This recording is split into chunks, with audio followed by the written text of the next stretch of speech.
La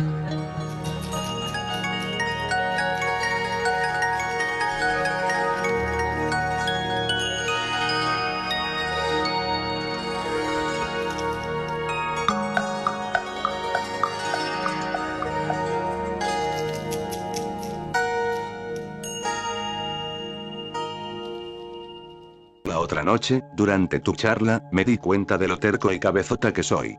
Siempre hay un pero dentro de mí y no sé cómo superarlo. ¿Cómo puedo rendirme por completo a ti? Tu pregunta es sumamente interesante. Dices. La otra noche, durante tu charla, me di cuenta de lo terco y cabezota que soy. En cuanto uno se da cuenta de que es cabezota, deja de serlo, porque está utilizando la cabeza. Y también te has dado cuenta de que eres terco. Me gustaría decirte humildemente que no lo eres, porque una persona realmente terca superaría cualquier pero, por grande que fuera. Supondría un reto para su terquedad. Dices. Siempre hay un pero dentro de mí y no sé cómo superarlo. Pues ponte terco y cabezota y supéralo. Además, yo no te he pedido que abandones tus peros y sin embargos. No puedes hacerlo, tu mente es esquizofrénica, está siempre dividida en direcciones diametralmente opuestas. Una parte de la mente dice una cosa y la otra parte la contradice de inmediato. Ese es el pero. Una parte quiere terminar la frase pero la otra parte la interrumpe. No te he pedido que lo abandones, que lo superes. Me has interpretado mal. Lo único que quiero es que comprendas lo que te ocurre. Con comprenderlo bastará para disipar la oscuridad. Así habla el ego. ¿Cómo superar? ¿Cómo abandonar? Todo como surge del ego. La persona de buen entendimiento simplemente se pregunta: ¿dónde está el ego? ¿Dónde están todos esos peros y sin embargos? Sencillamente han desaparecido. A la intensa luz de la conciencia no pueden existir tales cosas. Y por último dices: ¿cómo puedo rendirme por completo a ti? ¿De dónde has sacado la idea de que tienes que rendirte a mí? Tienes que rendirte a la existencia, no a mí. Esa es mi continua pelea con todas las religiones, porque todas quieren que te rindas a ellas. Hace unos meses el Papa incluso declaró que no les está permitido a los católicos confesarse directamente con Dios. Dice que es uno de los mayores pecados. Tienes que hacerlo por el canal adecuado. En primer lugar, tienes que confesarte con el sacerdote, que tiene línea directa con Dios, y después él hablará con Dios a tu favor, pero tú no puedes hacerlo directamente. Ni siquiera te permiten a Dios, tienes que someterte al sacerdote, al Papa, al Shankaracharya, al imán, al profeta. ¿Y quiénes son esas personas? Probablemente, las personas más egoístas del mundo, cuyo ego disfruta de ser profetas, que disfrutan con la idea de haber venido a salvar el mundo, de ser los salvadores que disfrutan de la idea de ser el único hijo engendrado por Dios. No tienen ninguna prueba, ni siquiera una partida de nacimiento. Esas personas parecen egoístas muy piadosos, y tras su piedad se oculta el ego. Yo no soy ningún salvador. Rendirse a mí es completamente inútil. Yo no soy profeta, ni siquiera primo lejano de un dios. Soy simplemente yo. ¿Y comprendes la responsabilidad de rendirte a alguien? Porque también estás sometiendo tu libertad, convirtiéndote en esclavo en nombre de la religión y la espiritualidad. Y esa esclavitud es mucho más profunda que la normal, cuando esclavizan tu cuerpo. Es una esclavitud espiritual. Puedes rebelarte contra la esclavitud física, que te ha sido impuesta por otros. Esa esclavitud espiritual la has aceptado tú. Te has sometido a alguien. Un Jesucristo, un Buda Gautama, un Maharira, ¿cómo puedes rebelarte? En el transcurso de 2000 años no se ha rebelado contra Jesucristo ni un solo cristiano. En el transcurso de 25 siglos no se ha rebelado contra Buda Gautama ni un solo budista. El hecho es que tú mismo te has sometido, y no lo consideras esclavitud. Yo no te he pedido que te rindas a mí ni siquiera parcialmente, y mucho menos por completo.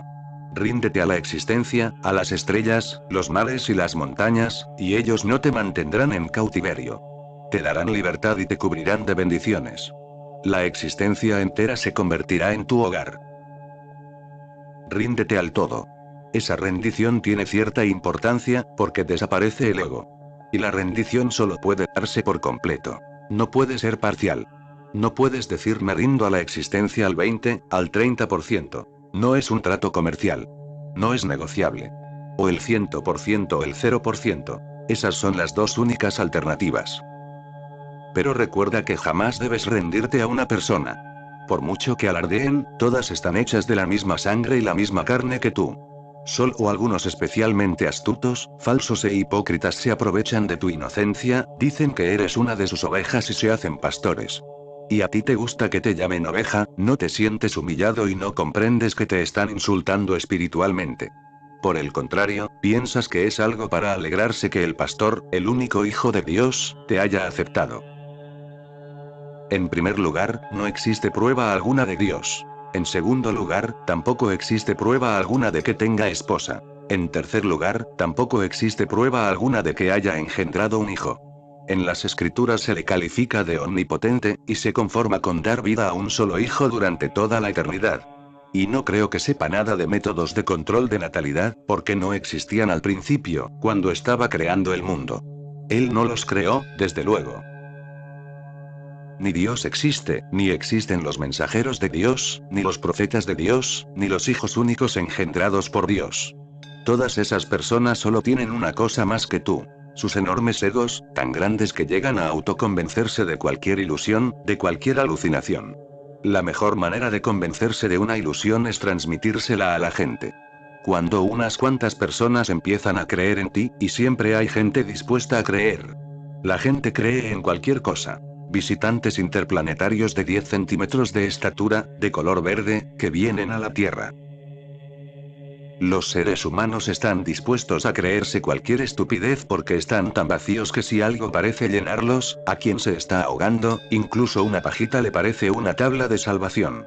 Se aferra a la pajita, sabiendo perfectamente que no podrá salvarlo y que, por el contrario, la arrastrará con el río abajo.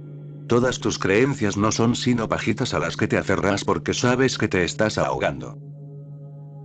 No quiero que se rindan a mí. Va en contra de mi conciencia. Son mis compañeros de viaje. No puedo degradarlos ni puedo humillarlos. En todo caso puedo darles más dignidad y autoestima. Esa es para mí la verdadera función del maestro. Solo los farsantes, los falsos maestros, exigen sometimiento.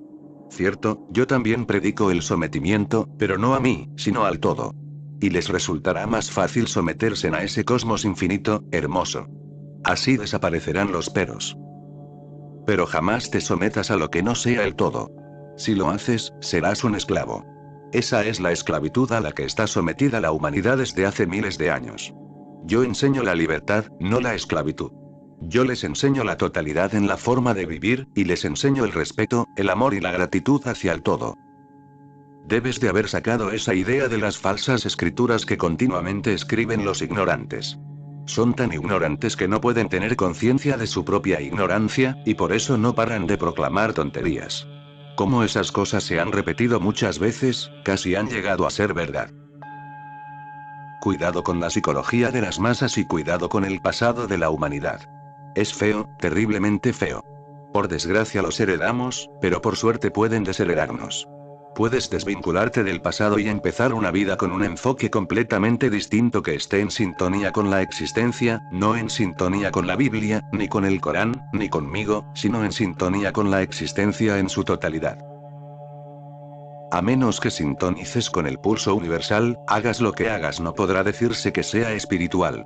Será alguna clase de esclavitud, quizá nueva, pero la esclavitud es la esclavitud, antigua o nueva. Bridget y Maureen volvían de la iglesia, donde el sacerdote acababa de dar un sermón sobre la vida marital. ¿Qué te ha parecido el sermón?, preguntó Bridget.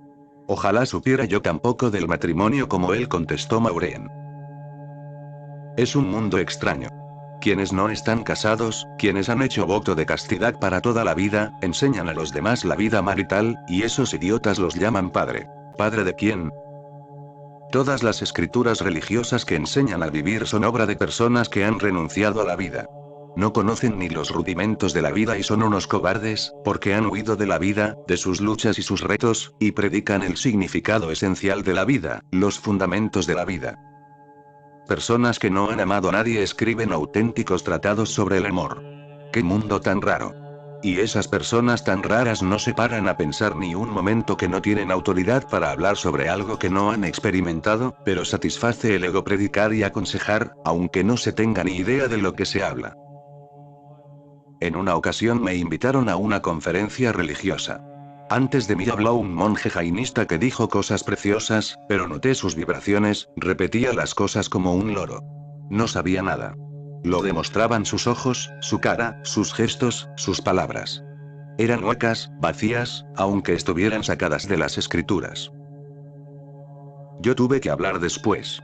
Acababa de llegar a aquella ciudad y el monje que había hablado antes que yo era muy famoso en la zona, o sea que en realidad habían ido a oírlo a él. Yo era demasiado joven y un perfecto desconocido en la región. Era la primera vez que iba a la ciudad. En cuanto el monje bajó del estrado, la gente empezó a marcharse. Tuve que gritar por el micrófono que se quedaran donde estaban. Naturalmente, nunca habían oído a un hombre así. Les dije: volved a vuestros asientos. No me conocéis, dejadme 5 minutos y después os ordenaré que os marchéis. A los 5 minutos me callaré y quien se quiera marchar deberá hacerlo inmediatamente, pero tengo absoluto derecho a 5 minutos. Me habéis invitado y os estáis portando mal conmigo. Todos se sentaron, pensando: ¿qué hombre tan raro? A lo mejor hay algo que... Y en esos 5 minutos critiqué al monje que había hablado antes que yo. Dije: en primer lugar, no sabe de lo que habla. Los asistentes se quedaron horrorizados, porque todos respetaban a aquel anciano, tenía casi 75 años. Y añadí: aunque tiene 75 años, está muy retrasado. No sabe interpretar las escrituras que ha citado. Sus interpretaciones son malinterpretaciones, y voy a rebatirlo punto por punto. Después dije: ya han pasado 5 minutos. Quien se quiera marchar, que se marche inmediatamente. De casi 10.000 personas no se marchó ni una. Era difícil marcharse. Querían saber qué iba a decir exactamente contra el monje. Rebatí cuanto había dicho el monje, con todo detalle, sin que fuera posible añadir nada más. El monje debía de ser un hombre sincero. Tras la reunión el viejo monje me envió a 2 mensajeros con un recado. Me gustaría conocerlo porque es la primera vez en mi vida que alguien me contradice. Todo lo que he citado estaba ensayado y repetido, y llevo años predicando, de modo que es casi mi profesión. Pero no había nada espontáneo, ni nada se basaba en mi propia experiencia, porque no sé lo que es la consciencia, lo que es la meditación. Solo le pido que me conceda una cosa, porque soy el jefe de mi comunidad y no me permitirán que vaya a verlo o al sitio donde usted se aloja. Ya están enfadados con usted porque ha contradicho en todo a quien ha sido su maestro durante tanto tiempo. Pero como yo no los apoyo, y digo que tiene usted razón, no pueden hacer nada. Sí pueden hacer una cosa, y me lo han dejado muy claro. No puedes ir a ver a ese hombre. Si quieres verlo, invítalo a tu casa. Se trata del prestigio de nuestra comunidad. Así que cuando aparecieron 2 desconocidos, les dije: no hay ningún problema. Yo no pertenezco a ninguna comunidad y no estoy encadenado a nadie. Soy un hombre libre y puedo ir a cualquier sitio. Nadie me lo puede impedir. Estoy dispuesto a ir con vosotros. No pensaban que fuera a resultar fácil. Fui, y había una gran multitud con gran expectación y gran temor de que pasara algo, pero al verme llegar solo no dieron crédito, porque a mí me habían contado que estaban terriblemente enfadados conmigo. Su maestro, su profesor, el hombre al que se habían sometido, había sido humillado, aunque yo no lo había humillado. Era mi forma de demostrarle respeto. Llevarlo a su realidad, despertarlo, eso no es humillante. Y cuando entré en el templo en el que estaba, me dijo: me gustaría hablar con usted a solas. Por favor, marchaos todos y cerrad la puerta. Cuando se cerró la puerta, aquel anciano, aún veo su cara y sus lágrimas, se echó a llorar como un niño.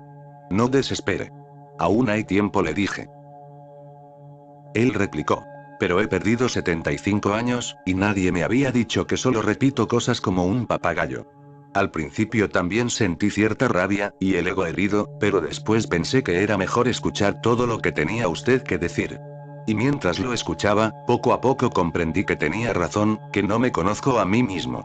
Y sin conocerme a mí mismo he estado predicando cosas a la gente, algo que cuando no te conoces a ti mismo no es solo un crimen, sino un pecado. Sharon estaba sujetando a Paddy ante el altar el día de su boda cuando el sacerdote anunció que no celebraría la ceremonia mientras Paddy estuviera borracho. Llévatelo de aquí y tráelo cuando esté sobrio, le dijo a Sharon. Pero, padre, cuando esté sobrio no vendrá, se lamentó Sharon. ¿Quién se casaría estando sobrio? Es una especie de borrachera, una especie de inconsciencia. En tu inconsciencia, hablas de someterte por completo, has oído esas palabras, y quizá me las hayas oído a mí, pero les has dado el significado que tú querías. Rendirse a mí significa traspasarme tu responsabilidad, y no hay forma de que ningún individuo realice tu viaje espiritual por ti. Un día te sentirás frustrado, después te enfadarás conmigo y por último me maldecirás porque has malgastado 10 años y no has llegado a ninguna parte. Es una estupidez tan grande, pero no admitirás que desde el principio habías elegido un camino equivocado. No has escuchado bien lo que digo. Oyes lo que quieres oír. Rendirse al todo, piensas que no puedes condenar el todo un buen día si no pasa nada. La gente se reirá de ti y te dirá, ¿qué es eso del todo? Las estrellas, el sol, la luna, el cielo, las montañas, los ríos, ¿tú crees que van a transformarte? Se reirán de ti, pero yo quisiera decirte que solo ese sometimiento puede obrar una transformación en ti. La transformación no la producen las estrellas, ni las montañas, ni el todo. La transformación se produce gracias a tu rendición y tu totalidad, pero recuerda el significado de sometimiento y totalidad. 10 años o 10 vidas, no puedes volver si la rendición es total. Tú no puedes retractarte de tu rendición un día y decir he dejado de estar rendido. Si haces eso, quiere decir que todo ese tiempo en el que pensabas que lo estabas no era cierto. La rendición es absoluta, incondicional, no puedes retractarte. Por eso insisto en la totalidad. No retengas nada. Dáselo al todo al que pertenece. Tú has salido del todo, eres de ese todo. El todo nutre cada momento de tu vida. Deja que el todo se apodere de tu vida completa, totalmente, y a su debido tiempo, en el momento adecuado, llegará la primavera y brotarán las flores.